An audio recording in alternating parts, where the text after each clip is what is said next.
of the youngest prospects at the combine, what aspect of your game do you feel will best translate to the NFL? Just being a press man corner, being a physical press man corner, shutting my side of the field down, and I feel like that's what I take pride in, and I think that's what I do best. Where have you been training at? Have you had a chance to meet and speak with the Cowboys yet? No, sir, I have not.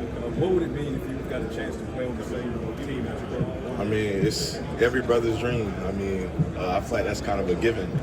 It would be a blessing. It would be nothing short of a blessing. But yeah, man. What has your brother taught you going through this process? Really just the same exact thing that got you here won't keep you here. So you have to change your habits. You have to enhance your habits. You have to approach each and every day like somebody's trying to take your spot. You're coming in as a rookie. You're coming in as a 20-year-old.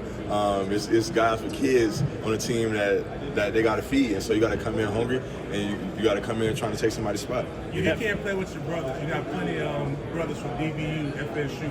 What would it be like to come to Jacksonville, play with Azareye'h Jones, or any of those other places, and with the familiarity that you have? Yeah, of course. I mean, to play with any of my brothers, blood or non-blood, would be great, and it would be nothing short of a blessing. And to play with my dog J-Dub again, that would be a blessing as well. So, but I'm just fortunate to be here. It's a blessing to be here, and whatever team want me, that's where I want to go. Have you had an interview with the Packers yet?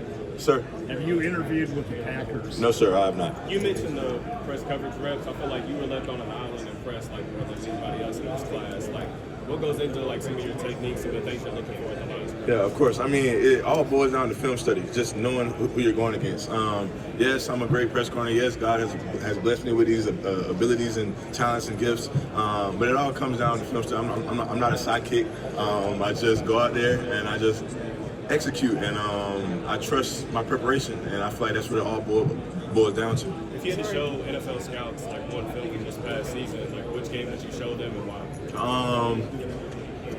I'll probably say Notre Dame. I feel like that's probably the game this past season when I really put it all together, tackling, covering, and just put it all together. And have you had the chance to meet with the Steelers at all through the process? No, sir, I have not.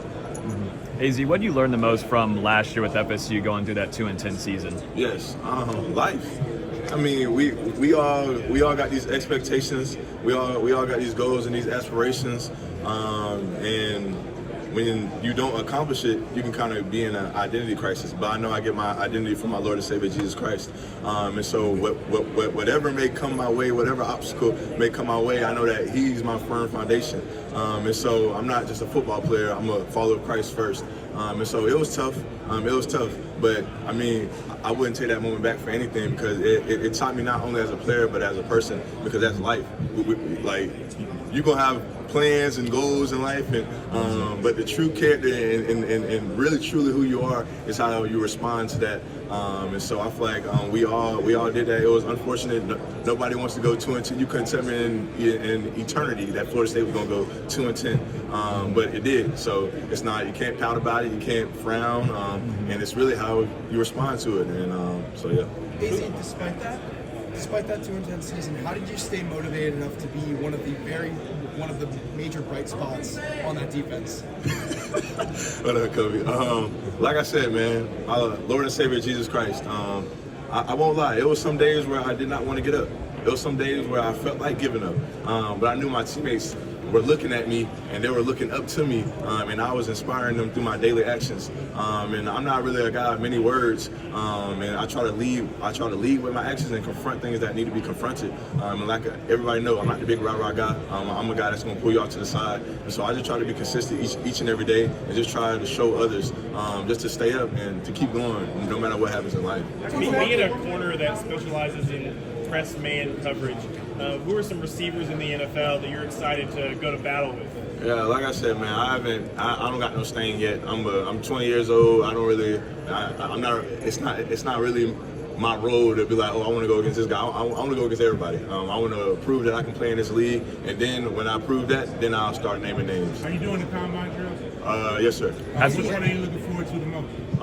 DB drills for sure, just to show. What's he meant to have on you in quarters? Your brother going to this experience? Like I said, man, it's nothing short of a blessing. Not a lot of guys have a brother that went through the same process. So I'm just blessed to be here. I'm privileged to be here by my Lord and Savior Jesus Christ, to have an older brother set the blueprint out for me to follow, and I learn from his mistakes and from his failures and also from his success as well. So. What do you notice about how he attacked his ring? What do you notice about how he attacked his ring? Rehab? Oh, I mean, one day his work ethic is through the roof. He's crazy in the mind. So, his work ethic is through the roof. Just who he is as a leader, and he's a bright spot in dark places, even when he's hurt. Even for me, just inspiring me daily. And so, man, I love him, man. And yeah. AZ, you got a chance to go to the Senior Bowl, ball out, do what you did, silence the haters. What is your favorite part of your game that you improved on during this past year? I feel like just the mental aspect. We all wouldn't be here if we weren't physically gifted, physically talented. And I feel like just the thing that's going to separate you from most corners, most DBs, really most players, is your mentality. Like, how do you think? Like I said, you can't be too high, you can't be too low in a game. You just got to stay constant and be poised. And I feel like that's just one thing. And I feel like my actions off the field, like I said, I'm a follower of Christ. My actions off the field is a direct correlation to my success on the field. So, how about your tackling ability, and how has that progressed during the course of the Yes, I mean, I still feel like I could be a more consistent tackler. I feel like I still got things to work on, but my will and my want to tackle can never be questioned. And so that's just something that I take pride in, and the things that need to get fixed will be fixed. What do you like to do off the field? If you weren't playing football, what would you be doing? Number one, I want to be a sports broadcaster one day. But other than that, I love helping people. I don't know what I don't know what title the Lord has for me just yet, but specifically single mothers, sick children, just helping others and giving back, man. Easy. Renardo Green was a guy who came out of Florida State, talented corner his rookie year. How would you like to kind of follow in his footsteps with the next FSU corner coming out? Yeah, of course. I mean, his process, his journey was his journey. I learned a lot of things from him, just from his preparation, just his approach to the game, his approach to meetings, his approach to taking notes, everything. And I just try to pick everyone's brain. But like I said, his journey is his journey, and my journey is my journey. I'm not really trying to follow in his footsteps. I'm trying to make my footsteps and make them even bigger. So, how would it feel like to play alongside him on the outside in San Francisco? Like I said, man, to play with any of my brothers, blood, non-blood, like, it would be a blessing. Have you gotten a chance to meet with San Francisco in the process? Hold on, go ahead. Have you gotten a chance to meet with San Francisco so far? No, sir, I have not. What's the point in your career you felt like you were like, hey, I've locked in how to use my frame, the fundamentals that I've been working on. You felt like you really put it together. Yeah, I really feel like last year. Last year, I feel like it was really one of my probably best years on tape. QBs was throwing at me. He's a youngin, so they tried to try me and stuff like that. So I feel like really last year was one like, okay, like I've always knew I could make it to the next level, but you have to put the action in first. You have to show others that it can be done, and I feel like I did that last year. What do you think you? Sir? No, sir, I have not. What do you think you? Formally here at the Combine? Sir? Any formal meetings? Yes, sir. It's a lot. I really don't even remember all of them. It's a lot. Have you met with the Buccaneers, and if so, who do you talk to? No, sir, I have not. No, sir. Talk about Mike Norvell and his impact on you, and gave you. Mentally, man. Mentally, physically, of course, that's a given. Like, they're going to do that. But the biggest thing Coach Norvell taught about me was the mental aspect of the game, like responding. Like what I just told y'all, you can never be too high, you can never be too low. I learned that from him. Because in high school, I make a play, I'm rah-rah, I'm immaturely, mentally, I don't really know how to stay level, stay grounded. And he starts that in the winter. Everybody know I early in the road, came in there January, tour duty. Ain't no joke, they got EMS right there at the front door waiting for you to fall out. So mentally, he's on you. And he was on my butt each and every day, pushing me to be my best. And whatever I told him I wanted to be during our little home visit, when I was in high school still, he held me up to that same standard each and every day. And they try to break you. But I get my strength from the Lord, so I can't be broken. I can just be molded. And so I'm just thankful of him. I'm thankful of my Lord and Savior, Jesus Christ. And I'm just thankful for this opportunity. What about playing for Coach Surtain? Go ahead. What about playing for Coach Surtain? Yeah, man, that's my guy.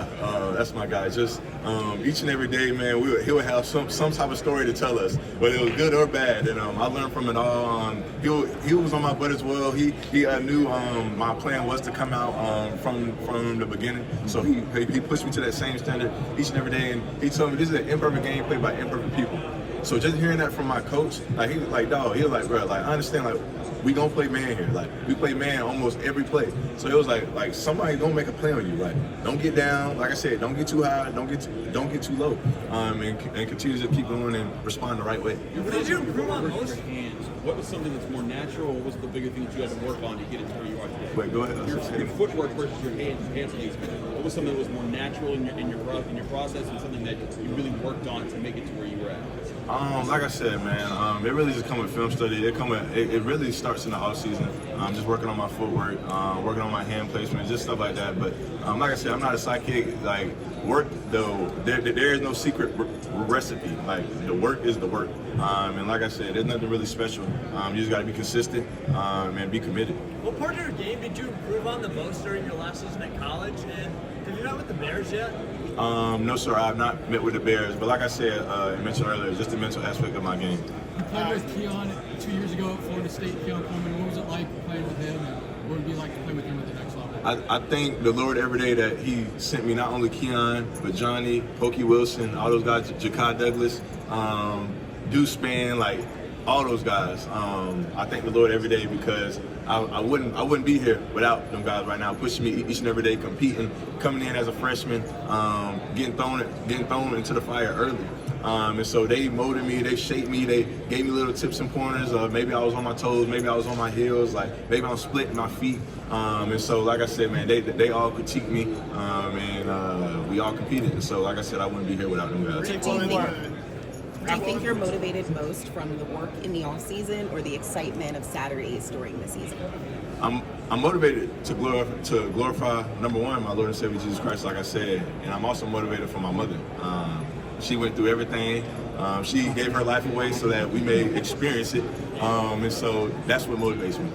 Rick is one of the taller quarterbacks in the NFL. Go ahead. Rick is one of the taller quarterbacks. Is he a guy that you watch and watch the game after? Yes, sir, of course. Him, Patrick Surtain, Denzel Roy is kind of a smaller type guy, but just him keeping active feet and his hips. And did you meet with the Seahawks? Yes, sir, I did. How'd that conversation go? It was great.